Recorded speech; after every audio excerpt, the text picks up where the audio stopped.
നമസ്കാരം. അധികാരം കയ്യിലിരുന്നപ്പോൾ നിയമവ്യവസ്ഥയെയും പോലീസിനെയും സ്വന്തം അടുക്കളയിലെ ദാസന്മാരെ പോലെയാണ് പിണറായി വിജയനും അദ്ദേഹത്തിന്റെ ആഭ്യന്തര വകുപ്പും കൈകാര്യം ചെയ്തത് എന്നതിന്റെ ഏറ്റവും വലിയ തരം താണതും നാണം കെട്ടതുമായ തെളിവുകളാണ് ഇപ്പോൾ പുറത്തു വന്നുകൊണ്ടിരിക്കുന്നത്.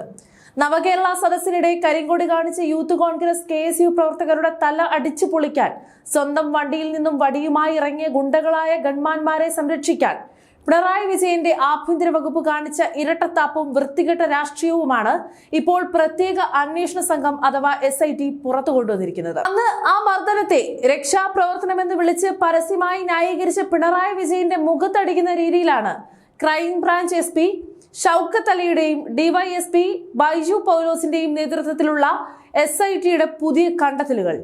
ഈ കേസിൽ ആദ്യ അന്വേഷണം നടത്തിയ SIയും 2 പോലീസുകാരുമാണ് ഇപ്പോൾ SITക്ക് മുന്നിൽ കുറ്റസമ്മതം നടത്തിയിരിക്കുന്നത്. ക്രമസമാധാന ചുമതലയുണ്ടായിരുന്ന ആഭ്യന്തര വകുപ്പിലെ ഒരു ഉന്നത ഉദ്യോഗസ്ഥന്റെ നേരിട്ടുള്ള നിർദ്ദേശപ്രകാരമാണ് ഈ കേസ് അട്ടിമറിക്കപ്പെട്ടതെന്നാണ് അവരുടെ മൊഴി. നവകേരള മർദ്ദന കേസിലെ കേസ് ഡയറി അഥവാ CD ഫയൽ പൂർണ്ണമായും തിരുത്തിച്ചെഴുതുകയായിരുന്നു. അതിനായി ആദ്യ അന്വേഷണ സംഘത്തിലെ ഉദ്യോഗസ്ഥരെ തിരുവനന്തപുരത്ത് കൊണ്ടുവന്ന് രഹസ്യമായി താമസിപ്പിച്ചാണ് ഫയലുകൾ തിരുത്തിയത്. എന്നാൽ പിണറായിയുടെ ആഭ്യന്തര ഗുണ്ടകൾ തിരുത്തുന്നതിന് തൊട്ടു മുൻപുള്ള യഥാർത്ഥ ഒറിജിനൽ റിപ്പോർട്ട് ഇപ്പോൾ പുതിയ SIT സംഘം കൃത്യമായി കണ്ടെത്തി കഴിഞ്ഞു.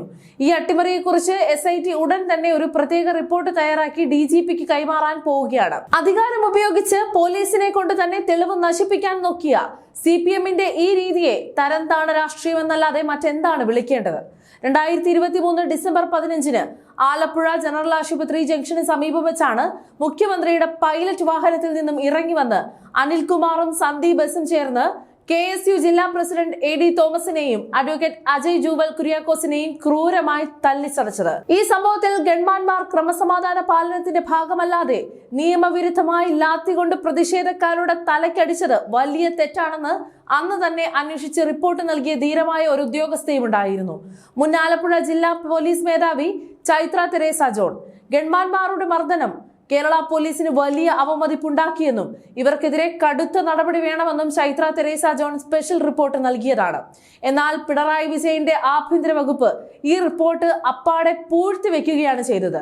സത്യസന്ധമായ റിപ്പോർട്ട് നൽകിയതിന് പ്രതിഫലമായി ചൈത്ര തെരേസയെ ആലപ്പുഴയിൽ നിന്നും ദ്രോഹിച്ച് സ്ഥലം മാറ്റുകയും ചെയ്തു.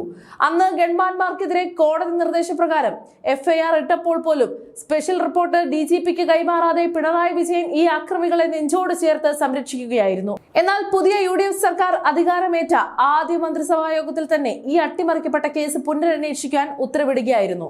സംഭവ സ്ഥലത്തുണ്ടായിരുന്ന മാധ്യമപ്രവർത്തകൻ പകർത്തിയ ഒറിജിനൽ ദൃശ്യങ്ങളും CCTV ദൃശ്യങ്ങളും പരിശോധിച്ച SIT മർദ്ദനത്തിൽ നേരിട്ട് പങ്കെടുത്ത 4 ഗൺമാന്മാരും കുറ്റക്കാരാണെന്ന് കണ്ടെത്തിയിട്ടുണ്ട്. ഇവർക്കെതിരെ ചട്ടവിരുദ്ധമായ നടപടിക്ക് ശുപാർശ ചെയ്യുന്ന അന്തിമ റിപ്പോർട്ട് ഉടൻ തന്നെ DGPക്ക് കൈമാറും.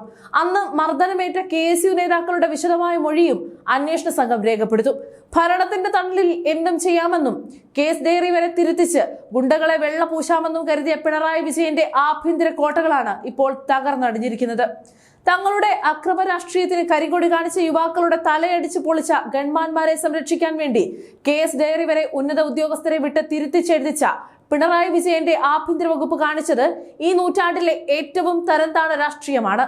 അന്നിതിനെ രക്ഷാപ്രവർത്തനം എന്ന് വിളിച്ച് അഹങ്കരിച്ച പിണറായി വിജയന്റെ കൺമുന്നിൽ വെച്ച് തന്നെ പൂഴ്ത്തിവെച്ച ഫയലുകൾ പൊക്കി SIT സത്യം പുറത്തു കൊണ്ടുവരുമ്പോൾ ആ ഗൺമാന്മാരെ സംരക്ഷിച്ച ഉന്നതന്മാരും ഇനി എണ്ണേണ്ടി വരിക അഴിക്കുള്ളിലെ കമ്പികളായിരിക്കുമെന്ന് ഉറപ്പാണ്. കാത്തിരിക്കാം.